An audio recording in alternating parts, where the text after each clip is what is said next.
Chumsho, Chariot, Thingray, Taekon, Chumi. Very welcome on your YouTube channel Be Positive, guys. I hope you are doing very well. Myself Achika, as you know very well. Here in this series we are going to discuss about some instrument equipment of Taekwondo जो आपको जानना चाहिए, बहुत interesting है। इसी के साथ थोड़ी सी अवेयरनेस आपकी बढ़ जाएगी मार्शल आर्ट और प्ले में, एथलीट सेक्टर में, ठीक है। तो यहाँ पे हम बात करेंगे टाइकोंडो सीरीज़ में, जो कि ये पार्ट सेकंड है। इसमें हम जानेंगे जो टाइकोंडो में, टाइकोंडो एक मार्शल आर्ट है जो कि कोरियन मार्शल आर्ट है। डिफेंस और अटैक के सेंस में हम इसे सीखते हैं, ठीक है, सेल्फ डिफेंस के। यहाँ पे हम जानेंगे कि क्या क्या चीज़ें हैं जो, मतलब क्या है कि अभी हम अटैक कर रहे हैं, डिफेंस कर रहे हैं, तो कुछ ऐसे इंस्ट्रूमेंट होते हैं, कुछ ऐसे इक्विपमेंट होते हैं जिन्हें हम यूज़ में लाते हैं अपने आप को स्ट्रॉन्ग बनाने के लिए, उस एबल बनाने के लिए कि हमें अगर कभी भी फाइट करनी हो, डिफेंस करना हो, अटैक करना हो, तो हम खुद को उतना मतलब कैपेबल बना सकें। तो ऑब्वियस सी बात है, इसे प्रैक्टिस करने के लिए इनिशियल स्टेज में ऐसी कुछ चीज़ें होती हैं जो हम इजली बियर नहीं कर पाते हैं। तो धीरे धीरे उसके लिए यूज़ टू होने के लिए पहले हम अपने आप को सेफली प्रेजेंट करते हैं सीखने के लिए उन कुछ विशेष तरीके के इंस्ट्रूमेंट के और इक्विपमेंट के साथ। इन्हीं के बारे में हम बात करेंगे। तो अभी मैंने सबसे पहले जो कुछ 3 वर्ड्स बोले, लाइक चुमशो, चैरियट और थिंगरे, ये रेस्ट, अटेंशन एंड रेडी के सेंस में यूज़ होता है। ये कोरियन लैंग्वेज है, ठीक है। ये हम वीडियो आएगा वाइट बेल्ट किक की स्लोमो में भी, और इसमें तो वहाँ पे आप देख लीजिएगा, वहाँ पे सर ने काफ़ी अच्छे से बताया है। वहाँ पे जब वो बोलेंगे और उसके साथ में जो मोशंस होंगे, उसमें जब आप सीखेंगे तो आपको चीज़ें क्लियर होंगी। जब हम ऑडियो विजुअल तरीके से कोई चीज़ें देखते हैं तो हमारा माइंड से बहुत जल्दी से अडॉप्ट करता है। यहाँ पे हम बात करेंगे सिर्फ कुछ बेसिक इंस्ट्रूमेंट की और इक्विपमेंट की जो हम टाइकोंडो में यूज़ करते हैं। तो हम सबसे पहले बात करेंगे अबाउट टाइकोंडो ड्रेस। तो आपने देखा होगा, आप अवेयर होंगे, अगर नहीं जानते हैं तो जान जाइए। इस तरीके का कुछ आउटफिट होता है टाइकोंडो का। इसमें बेल्ट होती है, यूनिफॉर्म बिल्कुल यही होता है। बेल्ट होती है जो चेंज होती रहती है, 7 टाइप की बेल्ट होती है। वाइट होती है, फिर येलो होती है, फिर green, blue, red red, black, ठीक है, लास्ट में ब्लैक। ब्लैक का मतलब ये होता है कि आपने टाइकोंडो का बैचलर का एक कोर्स कंप्लीट कर लिया है। ये हमारे एकेडमी के ही अनुराग सर हैं, ये ब्लैक बेल्ट हैं, बहुत ही ऑनरेबल हैं हम लोगों के लिए। और इन्हीं की किक आपको वाइट बेल्ट में बाद में दिखेगी, जो नेक्स्ट वीडियो आएगा हमारा।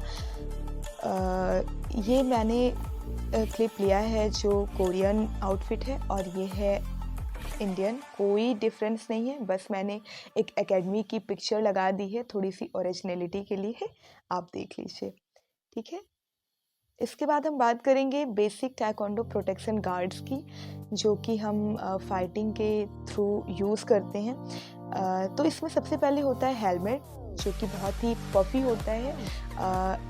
इतने तरीके की चिगी और ओवर क्रॉस कुछ किक्स होती हैं जो जिनसे डर बना होता है कि हेड में हिट ना हो जाए। तो इसके लिए हेलमेट का यूज़ करते हैं, चेस्ट गार्ड का यूज़ करते हैं, ठीक है। और ये सब हम पहनते हैं यूनिफॉर्म पहनने के बाद, ठीक है। 4 आर्म्स होते हैं और कोरियन प्रोटेक्शन के लिए होता है, लोअर बॉडी के प्रोटेक्शन के लिए, और यहाँ पे फिर स्किन प्रोटेक्शन के लिए होता है। ये गार्ड्स कुछ ऐसी सेंसिटिव प्लेसेस के लिए होते हैं जो कि बहुत ही वनरेबल होते हैं, चोट के लिए बहुत ही प्रोन एरियाज होती हैं, जहाँ पे चोट आपको बहुत इजीली लग जाती है और लगने के बाद वो काफ़ी टाइम तक बहुत परेशानी देती है। तो हालांकि मना होता है लोअर बॉडी अटैक करना, नहीं होता इसमें, लेकिन फिर भी अगर आप हाथ से अटैक कर रहे हैं, पैर से अटैक कर रहे हैं, तो क्या पता कहाँ कैसे इंजरी हो जाए। इसके लिए प्रॉपर प्रोटेक्शन गार्ड्स होते हैं। ठीक है, इसका हम थोड़ा सा क्लोजर व्यू लेंगे। ये देखिए, ये हेलमेट है जो पहना हुआ है इन्होंने, और ये सिन गार्ड्स हैं जो कि यहाँ पे पहना हुआ है। हैंड यानी आर्म गार्ड्स हैं जो यहाँ पे है, और ग्लव्स भी हैं, और ये कोरियन प्रोटेक्शन के लिए है, ठीक है, लोअर बॉडी के लिए। And this is chest guard, जिसे हम जनरली भी पहन के प्रैक्टिस करते हैं बैक किक के लिए, साइड किक के लिए। ठीक है, ये सारी चीज़ें,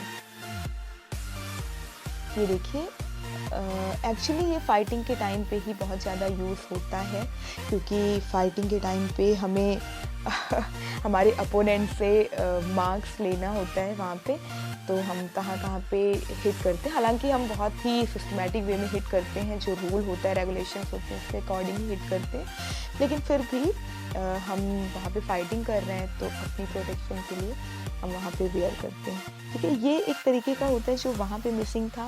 ये एक्चुअली आपके चिन एरियाज़ को कवर करने के लिए होता है, और बाकी ये सब चीज़ें तो आपने देख ही लिया क्या है, कैसे है, ये कहाँ पे इन लोगों ने पहना हुआ है और किस तरीके से अटैक कर रहे हैं, ये भी आप देख। फिर हम बात करेंगे कुछ बेसिक इंस्ट्रूमेंट की, जिसके थ्रू हम किक की और पंच की प्रैक्टिस करते हैं। ठीक है, तो ये होता है हैंड पैड्स, जिन्हें एक विशेष तरीके से पकड़ा जाता है और जिनसे फिर हम किक प्रैक्टिसेस कराते हैं और करते हैं। ये देखिए, आपको आइडिया लग रहा होगा ये जिस तरीके से ये किक कर रहे हैं। ये आपको जो वीडियो आएगी उसमें आप देख लीजिएगा। फिलहाल आप इतना जानिए कि ये पैड होते हैं, एज ए इंस्ट्रूमेंट यूज़ किए जाते हैं। इसके अलावा क्या होता है, ये देखिए, यहाँ पे तरीके से सामने वाला हाथ में पकड़ के खड़ा होता है आपके सामने, और आपको बार बार जितनी भी बेसिक 5 तरीके की किक्स होती हैं, वाइट बेल्ट में तो 5 तरीके की होती है, सबसे बेसिक बेल्ट वाइट बेल्ट ही होता है, तो वहाँ पे बार किक को प्रैक्टिस करने के लिए हम इस पैड का यूज़ करते हैं, जो कि अलग अलग शेप एंड साइज़ की होती हैं, जो ईज़िली वेयरेबल, ईज़िली कैरिएबल होती हैं। इसके अलावा एक फाइटिंग मैट होती है, जो कि एक बहुत ही अच्छा अरेना प्रोवाइड करती है हमें। ये बहुत ही स्पॉन्जी होती है, हालांकि हार्ड होती है, लेकिन फिर भी स्पॉन्जी होती है, यानी कि आपको इंजर्ड नहीं होने देती, आपको ओवरऑल बाउंड से बचाती है। ठीक है, आप इंजरी आपको ना हो जाए। तो ये थे कुछ बेसिक इक्विपमेंट्स और इंस्ट्रूमेंट ताइक्वांडो से रिलेटेड। अब इसके बाद जो भी वीडियोस आएंगी उसमें आपको एटलीस्ट ये नहीं बताना होगा कि अच्छा ये ताइक्वांडो की ड्रेस है, ये ताइक्वांडो का यूनिफॉर्म है, ये ताइक्वांडो के बेसिक इक्विपमेंट्स हैं, इंस्ट्रूमेंट्स हैं। ये इतनी सारी चीज़ें आपको बिल्कुल क्लियर होंगी। इसी के साथ